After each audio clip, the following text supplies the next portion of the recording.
As we continue with the 7 I am statements of Christ, today we are going to look at the Good Shepherd, which is probably one of the most famous of the 7 statements. And I would like to start out by reading out of the Gospel of John, chapter 10, and we'll be reading out of the Message, and we'll be reading verses 11 through 16 this morning. And it says this: I am the Good Shepherd. The Good Shepherd puts the sheep before himself, sacrifices himself if necessary. A hired man is not a real shepherd.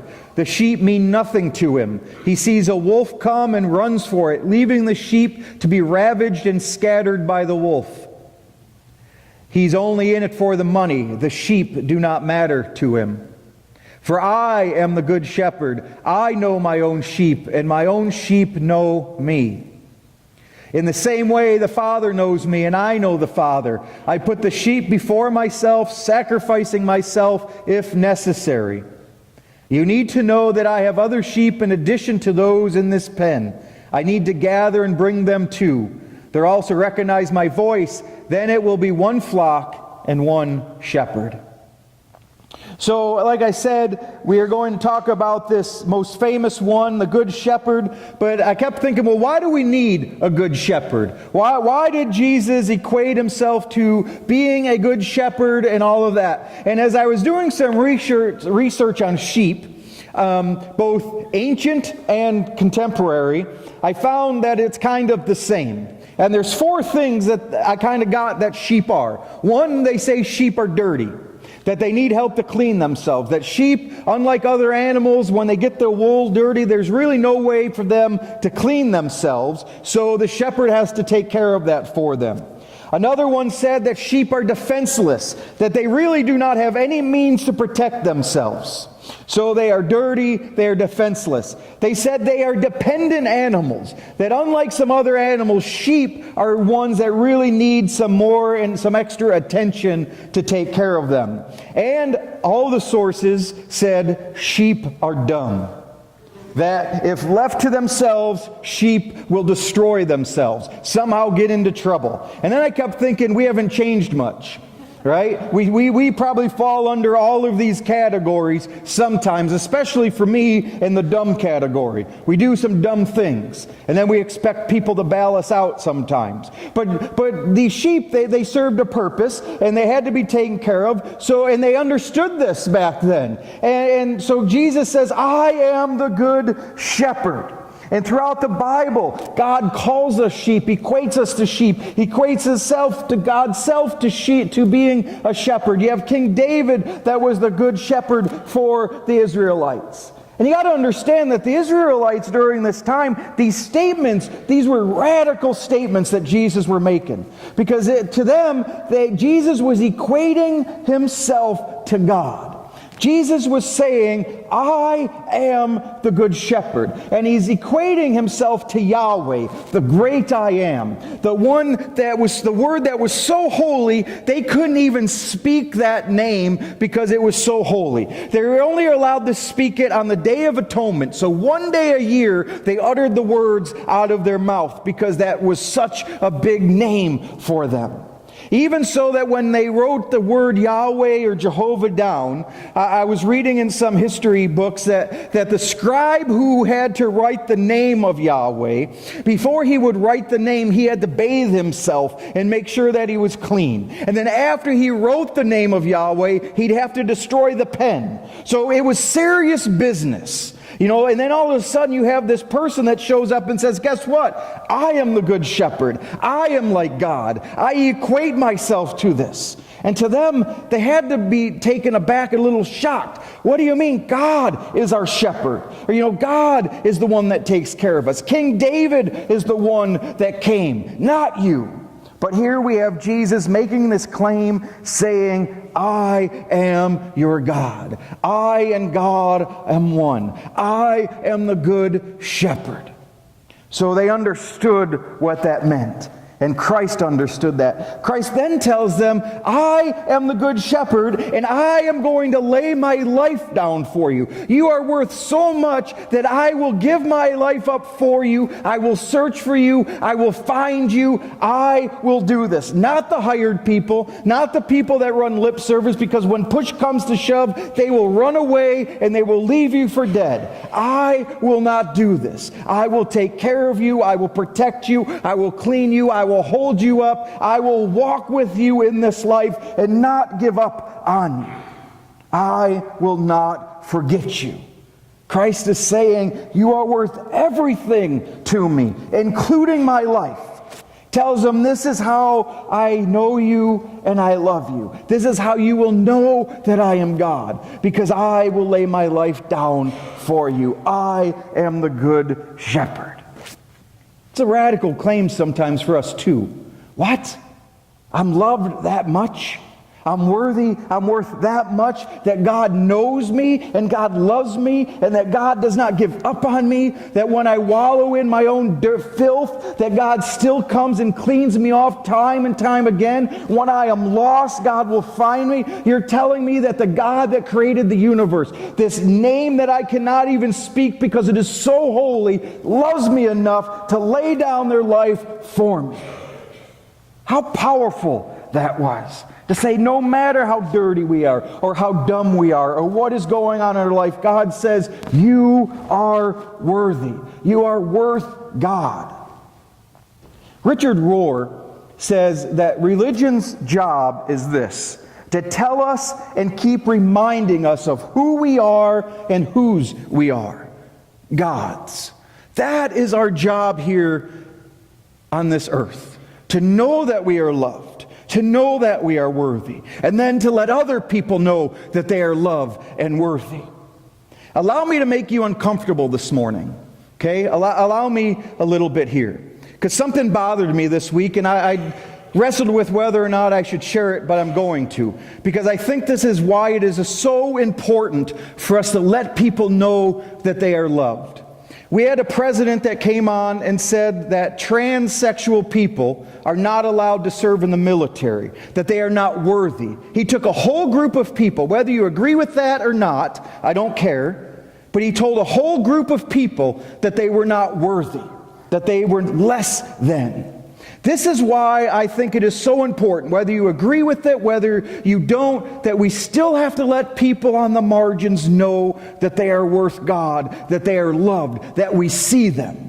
I'm not asking for understanding, I'm not asking for agreement, but what we have to understand is that God says we are worthy. God says I am worthy. So we have to let other people know that they are worthy too, that they are loved and they are not forgotten, and that we can see them, whether or not you agree with what they are doing. That is what our job is, to let people know whose they are and what they are, to let them know that they are children of God. Whether or not we like that. What a shame. Think about this for a minute, though. You tell somebody, I don't love you. You're not worthy. The world thinks that you are wrong. I don't agree with what you are doing. You know, parents disown their kids for whatever different reason. So they already feel like they are less than and not worthy. Now tell them that God does not love them. Doesn't bode well. But if we let people know they are worthy, if we let people know that we see them, that they are worth God, it changes lives. It changes lives to let people know that the Good Shepherd, that the one that holds all of us, says, you are worthy. You are loved. You are not being given up on. And I know here in Darke County, that is not a popular belief. And I can see some of your eyes in here glazed over saying, here goes John again. Again, I don't care. Okay, you wrestle with this. But for me, in order for me to be able to say, you know what, God tells me that I am worthy, God has picked me up and cleaned me off and done that over and over and over again, I surely have to let other people know that they are loved. You know, I want to encourage you again.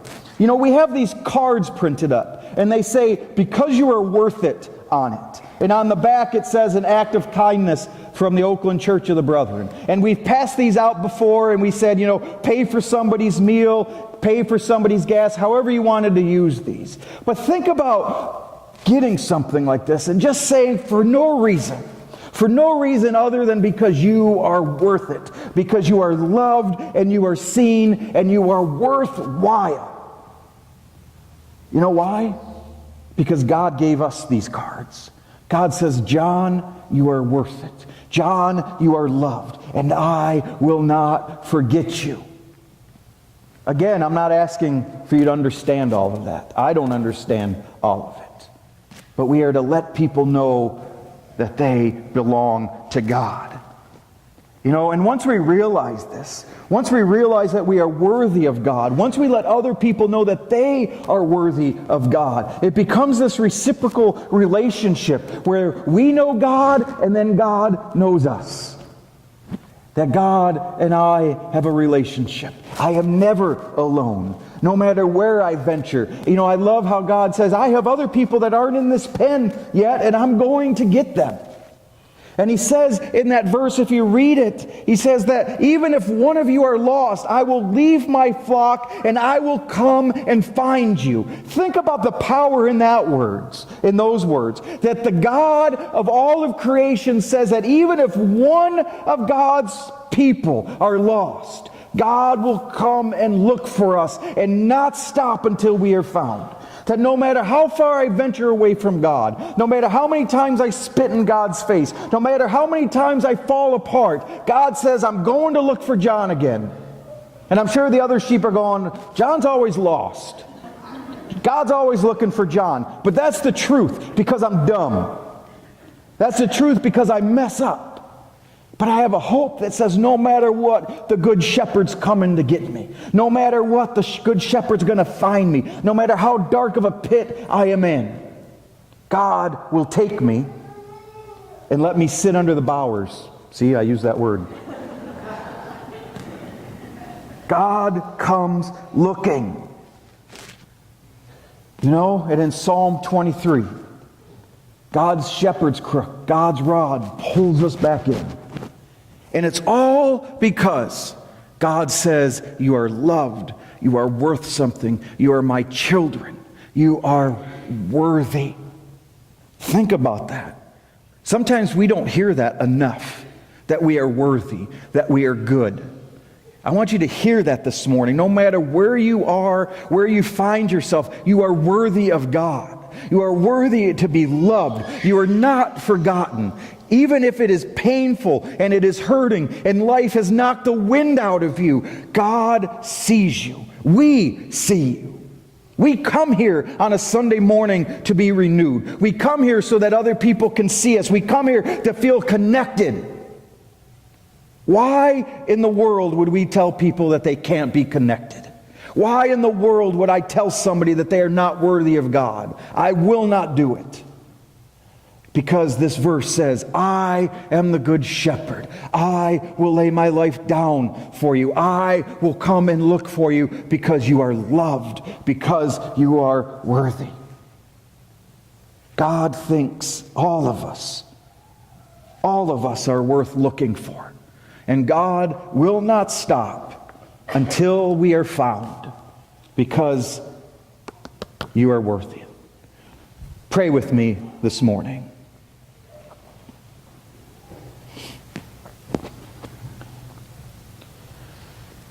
Lord, life is messy. We don't understand things. We don't agree with each other sometimes. But help us to understand that even in the mess of life, even in the confusingness, the confusion of life, we know beyond a shadow of a doubt that we are worthy, that we are loved. And because we know we are loved, we know that you will love all people. Be with us, Lord. Help us to know in our own lives how much we are worth, that you will come and you will find us, you will look for us, and that you will bring other people in as well. Wherever we may find ourselves on this journey of life, may we be able to hold our head high and know that we walk with God because we are loved and you are the Good Shepherd. And all of God's people said, Please rise as you are able and join